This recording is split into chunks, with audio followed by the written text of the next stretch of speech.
in every shadowed corner of human civilization, in every forest where the trees whisper secrets, in every desert where the wind carries forgotten voices, there has always been one figure who stands between the living and the dead, the natural and the supernatural, the world of men and the realm of spirits.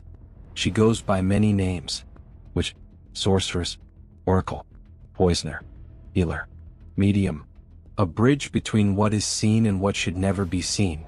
Tonight you enter the oldest doorway of all. Welcome to Ancienta, where forgotten worlds come alive. Prepare yourself. This is the real history of witches, not the sanitized tale, not the fairy tale version, not Hollywood's creation, but the truth hidden beneath ruins, curses, bones, and the oldest myths humanity ever whispered. And now, the darkness opens. Long before kingdoms rose and maps existed, before writing marked story into stone, before men invented gods to explain the night, there were witches.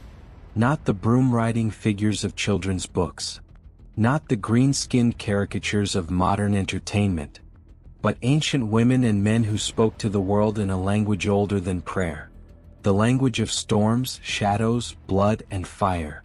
To understand the real history of witches, we must peel back the bark of time until we reach the roots.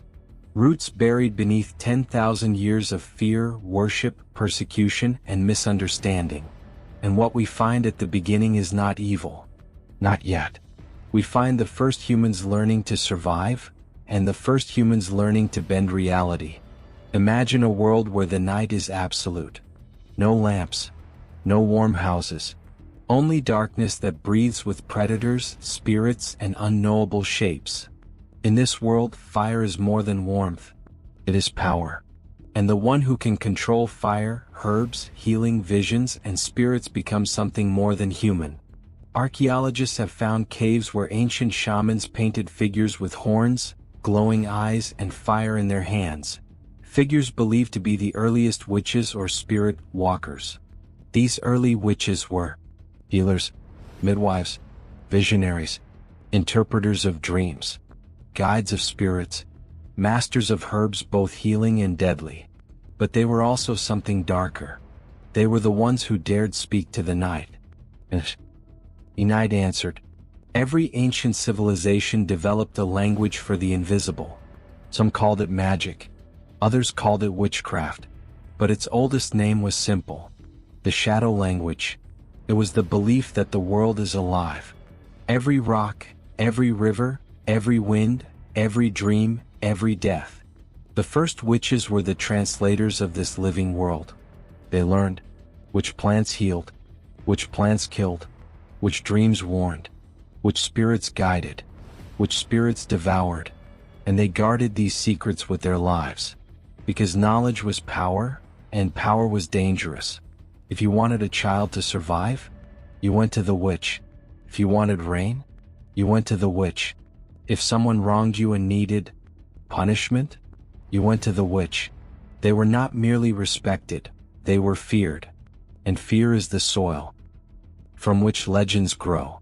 Our first written human civilization, Mesopotamia, did not simply fear witches. They documented them. Clay tablets from 4,000 years ago speak of Asapu, ritual magicians; Su, healers who used herbs; Kasaptu, witches who used dark magic; Siptus, priestesses of incantations. The oldest surviving witchcraft ritual comes from this land. A ritual of binding meant to protect someone from a witch's curse. But here lies the irony. The one who performed the ritual was also a witch. In ancient Mesopotamia, a witch could be a healer, a diviner, a dream interpreter, a curse breaker, a curse caster, a spirit medium. Witches were powerful until they were blamed. A drought? A famine? A sudden death? The whisper went around, "Find the witch." And so the first witch trials began. Not in medieval Europe, but in ancient Mesopotamia, 4,000 years ago. Yet many witches continued to thrive, because yes, even kings, needed them.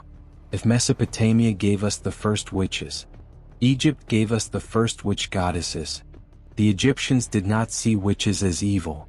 They saw them as guardians of reality, balancing the cosmic order called Ma'at. Some Egyptian witches worked as priestesses, necromancers, curse makers, curse breakers, embalming sorcerers, dream interpreters, poison experts, protectors of pharaohs. They believed magic, Heka, was woven into the fabric of existence. Even the gods used magic. Thus, witches were not outsiders, they were extensions of divine power. One of the most feared Egyptian witch figures was Isis, the goddess of magic. In the myth, Isis and the hidden name of Ra. She tricks the sun god by using a serpent spell, forcing him to give her his secret name, a name that grants limitless power. This was the essence of witchcraft. Knowledge stolen from gods. Knowledge not meant for mortals. Egyptian witches also mastered the art of the execration ritual, writing an enemy's name on a clay figure, and smashing it to curse them. Yes, the first voodoo dolls appeared in Egypt, not Africa. Darkness had a throne in the land of the Nile. Witches sat upon it with power and pride. But as civilization grew, so did fear. When men built cities and armies, they began to distrust those who lived in the shadows. Who can heal, can also kill. Who can bless, can also curse. Who can summon spirits, can lose control of them. And so, the witch became something else. A monster in the collective imagination. We see this transformation in ancient myth. 1. The Lamashtu, Mesopotamia. A female demon blamed for infant deaths, possibly inspired by a misunderstood midwife. 2. The Medusa, Greece. Once a priestess of Athena, turned into a monster for her forbidden knowledge. 3. The Strix, Rome. A night witch who drank the blood of children. 4. The ghouls, Arabia. Spirits that took the shape of women to lure travelers. 5. The Yakshar, India. Tree spirits, sometimes benevolent, sometimes deadly. Witches walked a thin line between healer and monster, a line drawn by society's fear. The more powerful they became, them, or civilization tried to push them into darkness. Across continents, across thousands of years, one surprising pattern emerges. Witches rarely worked alone. Archaeologists found evidence of sacred circles, gathering spaces, ritual pits, burned offerings, and carved symbols, made by groups of magical practitioners. The first covens were not satanic. They were not evil. They were gatherings of midwives, herbalists, priestesses, medicine women, bone readers, dream interpreters, death guides. They shared knowledge to protect their villages and to protect each other. In many cultures, these women were the only ones who understood childbirth, crop cycles, weather patterns, medical herbs, and spiritual rituals. To eliminate them was to eliminate the wisdom of the land itself. Yet this is exactly what history would try to do in later centuries. But that comes later, much later. For now, the ancient world still walked in balance. Witches were feared, yes, but they were needed. And as long as they were needed, they were protected. But in the shadows, a storm was forming. A storm that would one day consume witches worldwide. Before we reach that storm, we must travel deeper, into the ancient world's darkest chambers, where Greek sorceresses danced with gods, where Roman witches spoke to the dead, where African witch kings cursed armies, and where Asian shadow sorcerers walked between spirits. The real history of witches is only beginning to awaken. The ancient Mediterranean world is drenched in sunlight on the surface, but beneath that light lies a labyrinth of shadows. And in those shadows, witches thrived. For it was here, more than anywhere else, that the witch changed from simply a healer, priestess, or wise woman, into a creature of mythic power. Here, witches were not just human. They were demigods, monsters, seductresses, death callers, curse weavers, masters of night and moon. Civilization may have been born in Mesopotamia, but witchcraft as the world knows it today was shaped by the Greeks and the Romans. She stands at the crossroad of every witch's story, a goddess feared by kings, worshipped by slaves, invoked by sorcerers, and whispered about by travelers walking alone at night. Hecate, goddess of witchcraft, ghosts, the moon, night, necromancy, crossroads, lost souls, curses and protection, doorways to other realms. She was not evil. She was not good. She was the boundary, the threshold, between the world of the living and the world of spirits. The Greeks believed that at night Hecate walked with hounds whose eyes glowed like lanterns, ghosts that drifted behind her, spirits freed from the underworld, witches who learned magic from her shadows. She carried torches, not to light the way for travelers, but to guide the dead. Every witch, every necromancer, every sorceress who dared break the rules of reality invoked her name, and her name still echoes in modern witchcraft today. But the stories do not end with gods. For in the Greek world, mortals could be witches too, and some became legends so powerful that their names still haunt today's books and movies. A woman alone on an island. A woman who knew the power of herbs, poisons, curses, and transformation spells. A woman who could speak to animals, spirits, and men's deepest desires. Circe, daughter of the sun god Helios, sister of the witch goddess Pasiphae. In Greek myth, she turned men into animals not because she was wicked, but because she understood something terrifyingly simple. Power is dangerous in a woman, so she turned danger into her shield. Circe's island was a haven, a prison, a sanctuary, and a test. Some say she represented the fear men had of women who could not be controlled, women who knew too much, women who could both heal and harm. In her story we see the earliest version of the modern witch stereotype: the solitary woman, the herbalist, the shape-changer, the seductress, the who lives beyond society's laws. Circe was not the only one. If Circe was the gentle moonlight of witchcraft, Medea was the flame, niece of Circe, priestess of Hecate, master of poisons, resurrection spells, and vengeance magic. It was Medea who betrayed her father, killed her brother, tricked kings, restored youth through sorcery, summoned spirits from the underworld, murdered a princess with a cursed gown, destroyed her enemies through both spell and flame. But remember, in Greece, stories of powerful women were written by men who feared them. Medea was the blueprint for later Western witch stereotypes: the child killer, the poisoner, the mad sorceress, the avenger, the outsider who threatens the natural order. Yet beneath all the horror, one truth remains. Medea was one of the most intelligent, powerful, and skilled practitioners of magic in all ancient literature, and she learned her craft from the goddess Hecate. No region in the ancient world was more feared for witchcraft than Thessaly.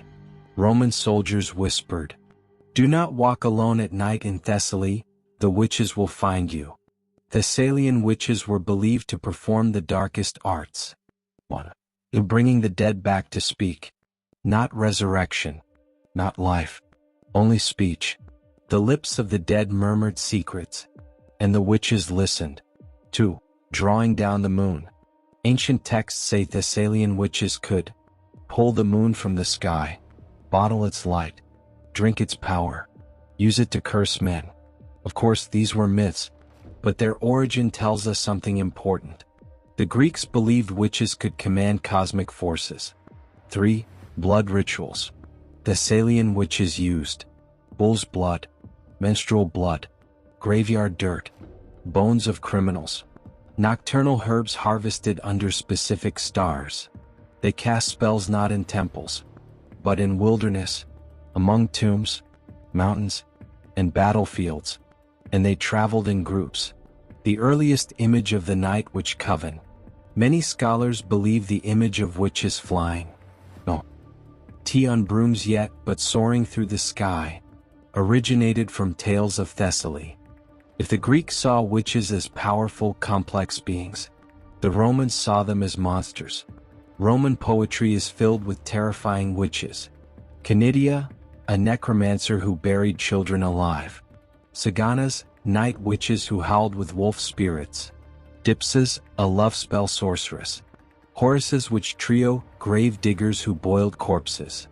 In Roman imagination, witches were nocturnal, bloodthirsty, corpse-stealing, moon-calling, sexually dangerous, morally corrupt, feared and hunted. But here is the truth modern history forgets. Most accusations reflected fear of widows, midwives, herbalists, older women, foreigners, women who lived outside patriarchal control. The Roman government eventually outlawed harmful magic. Not healing magic, not temple rituals, but private sorcery, especially love spells and curses. Why? Because Rome feared nothing more than a woman with influence, outside a man's authority. Thus the witch became a political symbol, a scapegoat, a threat to order. And Rome did something no earlier civilization dared. They turned witchcraft into a crime. And crimes have punishments, which leads us to one of the darkest inventions of Anci.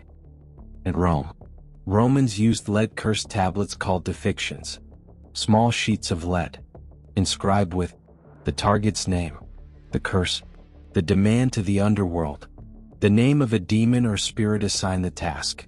These tablets were then buried in graves, nailed to tombs, thrown into wells, hidden in temples.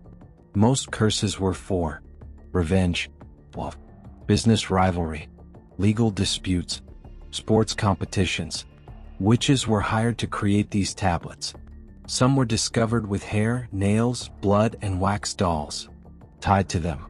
In Roman courts, possession of a cursed tablet, an enchanted doll, a strange herb, or a ritual knife could condemn someone. For the first time in human history, witchcraft became a legal offense. And once a society begins persecuting witches, he never stops. The Greek and Roman world had no brooms yet, but they had witches who traveled magically. Texts describe witches who flew through the air in spirit form, rode on animals, transformed into birds, traveled with moonlight, left their bodies behind like empty shells. Some rituals show how witches coated themselves in hallucinogenic herbal ointments, mandrake, henbane, nightshade, hemlock. These herbs could induce visions, paralysis, flying sensations, out-of-body hallucinations. This may be the ancient root of the flying witch myth, but once the idea took hold, it would evolve into something much darker. In medieval Christian Europe, by the time the Roman Empire collapsed, the figure of the witch had three faces. 1. The healer, inherited from ancient priestesses. 2. The sorceress, inspired by Circe, Medea, Hecate, and the Thessalian witches. 3. The monster, shaped by Roman fear, poetry, and law. These three identities merged, creating the prototype of the Western witch. But the darkest chapter of witch history had not yet begun. For when religion shifts, power shifts. When power shifts, the definition of witch changes. And a new force was about to seize Europe, a force that would turn superstition into weapon, fear into law, and myths into mass executions. That force was the church, and the storm it unleashed would drown tens of thousands in fire, torture, and blood. But before Europe burns, our journey must travel east, to the deserts, forests, and mountains, where Arabian, Persian, Indian, Chinese, and Japanese witchcraft was taking shape. For witches were never confined to one land. They walked the entire world. And the next chapter opens the door to their oldest eastern shadows. The desert does not whisper. It hisses, a low ancient breath that travels across endless dunes, carrying voices older than kingdoms, older than pyramids, older than gods.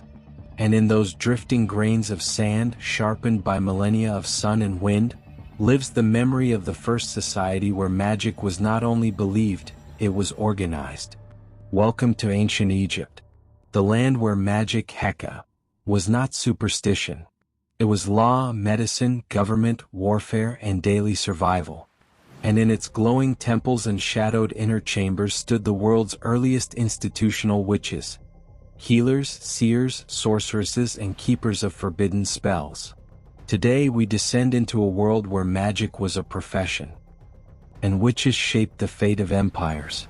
Long before Egypt became a kingdom, before the first pharaoh wore his crown, the Nile Valley was home to tribal shamans who lived on the edges of the desert.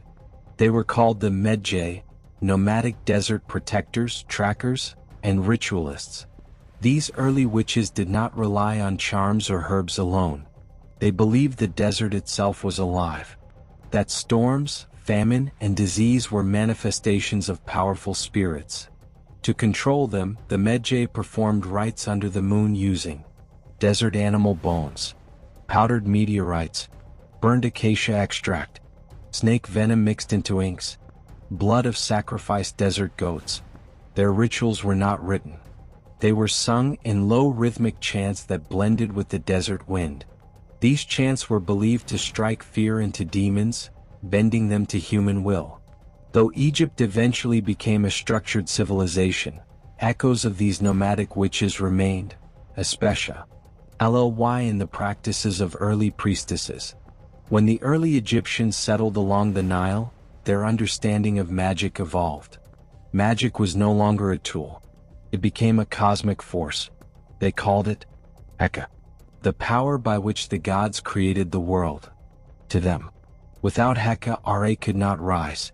Without Heka, crops could not grow. Without Heka, a soul could not pass to the afterlife. Magic was the energy of creation itself, older than every god. A witch was not a rebel. She was a practitioner of the world's first divine science. Priestesses who mastered Heka were not outcast. They were emirs of reality, guardians of cosmic order. If one figure defined Egypt's magical world, it was Isis, goddess of spells, mistress of life and healing, queen of resurrection, protector of women and childbirth, mother of Moses in some texts, an inspiration for witchcraft traditions across the Mediterranean. Her priestesses, known simply as daughters of Isis, were highly trained magic users. They learned herbalism, ritual chanting, dream interpretation, protective sigil writing, necromancy rites, blood purification, invocation of deities, star-based timing for magic. Their greatest secret? A set of hymns called the Songs of Isis, believed to have the power to heal the dying and resurrect the dead. These priestesses became Egypt's most respected witches. But not all magic was pure. For every light there is a shadow. Egypt also had witches who served Set, god of storms, chaos, violence, and the desert. While Isis priestesses used healing magic, Set's witches wielded curses, illness induction, sandstorm summoning, blood rituals, necrotic puppetry, spirit allegiance magic. Their reputation was so feared that the pharaohs ordered texts describing Set magic to be burned or buried. Yet Set's witches never disappeared. They thrived in hidden desert communities, selling curses, poisons, and rituals for revenge. Some say the Medjay themselves preserved Set's secret arts, and that desert winds still carry their whispered spells. Few know this, but Egypt's rulers employed witches. Every pharaoh had one astrologer, one dream interpreter, one shadow priest or priestess, one official curse writer, multiple protective magicians, Heka priests. Their job? To guard the pharaoh from spiritual attack. The most feared among them were the readers of night, witches who could interpret dreams sent by gods, alerts of betrayal, famine, or war. Inside hidden chambers beneath the palace, these witches performed rituals using black ostrich feathers, chalk made from crushed bones, oils from sacred crocodiles, obsidian mirrors. They believed mirrors could open gateways through which entities might pass, some benevolent, some hungry. One of the most powerful witch traditions in Egypt revolved around Wadjet, the cobra goddess. Her witches were known as the Painted Ones because they tattooed serpents, spirals, flames, protective sigils on their arms, necks, and eyelids using cobra venom-based dyes. These witches specialized in venom alchemy, mixing small amounts of toxic venom into healing potions, protective enchantments, especially for childbirth, where both mother and child were believed vulnerable to demons. Trance rituals. They entered deep trance states by inhaling sacred incense infused with blue lotus, believing it opened channels to the serpent goddess. In Egyptian myth, a serpent protected the sun god Ra each night as he traveled through the underworld. Thus snake witches were not evil. They were protectors against the chaos. Legend speaks of scrolls written by Thoth, the god of writing, time, and magic. These scrolls contain spells for controlling nature, speaking to the dead, compelling gods, summoning spirits, teleportation, invisibility, destroying an enemy's heart. They were said to be so powerful that anyone who read them would unlock knowledge beyond human understanding, but at the cost of their sanity or their life. Egyptian kings ordered these scrolls to be sealed away in tombs or sunk into the Nile, but witches hunted for them. Some say fragments survived, carried into Greece and later forming the foundation of Hermetic magic, which influenced medieval witches centuries later. Others say the scrolls still lie in ruins beneath the desert, waiting for someone to open them again. Egypt's obsession with the afterlife created a unique class of witches, the mortuary magicians. They performed rituals to guide souls safely to the afterlife, protect bodies from spiritual harm, repel evil spirits during mummification, open the mouth of the dead so they could speak in the next world. Their tools included obsidian blades, natron salt, lotus oil, carved wands made of hippo tusks, amulets for resurrection. Their knowledge of death magic made them respected and feared. Some whispered that mortuary witches could speak to the dead, and that spirits whispered rets back. Egypt has many legends of witches, but one stands above all: the witch named Nebeta. Her legend says she was born with two shadows, one belonging to her body, and one belonging to something else. Priests feared her. The pharaoh wanted her executed, but Isis priestesses intervened, claiming she was chosen. Nebeta grew to become a master of healing, a summoner of storms, a reader of ancient scrolls, a whisperer of serpents, a traveler through the dream realm. It is said she once stopped a plague by burning a single feather in a silver bowl. But her power attracted enemies. Set's witches sought her. Mortuary magicians watched her. The pharaoh's court tried to control her. When she vanished into the desert at age 30, no one knew why. Some believe she joined desert spirits. Others claim she ascended to the realm of gods. Even today, Bedouins speak of a shadowed woman who walks through desert storms, leaving no footprint. Yes, only silence. Even modern witchcraft owes Egypt a debt. From Egypt we inherited the wand, the Athame ritual blade, the pentagram star of life, incense magic, book of shadows traditions, moon-based rituals, amulet crafting, binding spells, protective circles, sigil writing. Egypt did not just practice magic, it defined it. Their beliefs shaped Greek sorcery, Roman curse tablets, Jewish mysticism, early Christianity's demonology, Islamic esoteric traditions, and medieval European witchcraft. Egypt was the root of global magic culture. The sea is a shadowed mirror, deep, cold, ancient, and across its surface, through the mists of forgotten centuries, rises a world where witchcraft took on a darker, sharper shape. A world of moonlit crossroads, ghost-filled caverns, and gods who walked beside mortals. A world where a woman could command spirits, where a man could summon the dead, where a whisper at midnight could reshape the fate of an entire city. Welcome to ancient Greece and Rome, the birthplace of Western witchcraft, where the line between mortal and supernatural blurred into shadow. And at the center of it all stood one name. Before Greece had philosophers, before Rome had emperors, there was Hecate. Not a gentle goddess, not a comforting mother, but a triple-shadowed being who walked between worlds. Her domains, the crossroads, the night, ghosts and restless spirits, the moon, magic spells, necromancy, protection and destruction, transformation. Every witch in the Greek world, every sorcerer, necromancer, herbalist, or curse writer, ultimately traced their power back to her. She was shown as a woman holding torches, then a woman with 3 faces, and eventually a goddess with 3 bodies facing different directions, symbolizing the ability to see past, present, future, and to walk the borders between the living, the dead, the divine. Her priests and priestesses practiced their magic at crossroads, especially at the dark phase of the moon, when shadows thickened and the veil weakened. They performed rites using black dogs, honey, garlic, blood offerings, and carved lead tablets. To the Greeks, magic wasn't just forbidden, it was feared, because witches didn't beg the gods. Witches commanded. Long before the word, which meant broomsticks or cauldrons, it meant Circe, a goddess, a sorceress, a woman whose magic bent the will of men.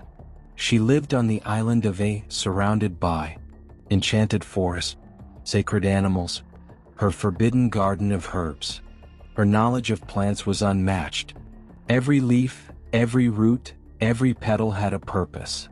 She understood poisons that could silence the breath, potions that could alter the mind, and secrets that could transform a man into an animal. When Odysseus came to her island, her spells turned his sailors into pigs. Not as punishment, but as truth. Her magic revealed what they always were inside. Circe is the first recorded witch whose power came from herbs, willpower, knowledge, and the refusal to bow to men. In later centuries, Christian writers demonized her. But to the ancient world, she was a symbol of female autonomy. The witch Huayaness, word to no one. Hecate was the queen of witches. Then the necromancers were her darkest children. In the cliffs of ancient Thesprotia stood one of the world's oldest necromantic temples. The Necromantian, the oracle of the dead. Visitors came seeking the souls of dead lovers, lost children, or murdered kings. But the priests who ran the Necromantian were not priests alone.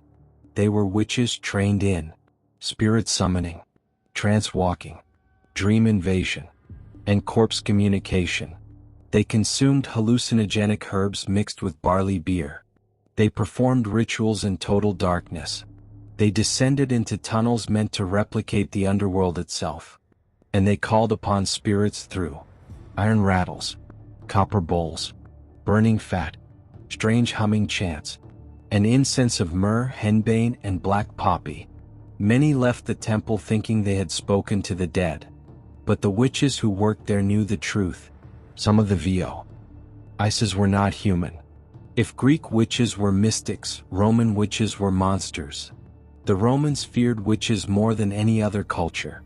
Their stories are filled with creatures like drop of blood Strix, a night-flying witch bird that fed on the blood of infants; drop of blood Lamia, a beautiful woman who devoured sleeping men and children; drop of blood Segi, old witches with the ability to shapeshift, steal youth, call storms, summon demons. Roman poets described witches boiling snakes, wolf blood, hyena bones, unburied corpses, menstrual blood, grave dirt, the eyes of a drowned man. They used these brews to curse rivals or seduce powerful men. To the Romans, witches were not metaphors. They were real threats that hid in alleyways after dusk. And the most terrifying of them all, Roman literature preserves the darkest witch story in the ancient Mediterranean. Two women, Canidia and Sagana, haunted the city of Rome, described as barefoot, wild-haired, dressed in funeral clothes, surrounded by snakes, carrying bags of bones. They performed rituals at night in graveyards using the remains of unburied criminals, owl's feathers, poisoned herbs, pieces of dead babies, and cursed dolls made of wax. Their purpose? To destroy the men who wronged them. They were the embodiment of Roman fear. Women who refused to accept betrayal, humiliation, or abandonment, and used forbidden magic to reclaim their power. Their stories shaped medieval European witch beliefs more than any other ancient tale. Not all ancient witches were shamans or priestesses. Some were ordinary citizens. Angry farmers, jealous lovers, cheated wives, desperate gamblers, anxious merchants. And their weapon, the lead curse tablet, called defictions in Latin. People would scratch curses onto thin sheets of lead to destroy a rival, to win a court case, to prevent an ex-lover from marrying, to harm a business competitor, to gain someone's affection, or to punish a thief. Many tablets began with, "I bind you," or "Spirits of the underworld, hear me." The tablets were bent, nailed shut, tied with hair, smeared with animal blood, and then placed into graves, walls, caves, or temples dedicated to Hecate. This was magic for the masses, dark, cheap, and accessible. In some cities, more cursed tablets have been found than public inscriptions. The Thessalian witches were legendary even among Greeks. They were said to have the power to pull the moon from the sky, the ability to boil rivers, knowledge of ancient serpent magic, the capacity to steal youth from the living, control over storms, wind, and weather.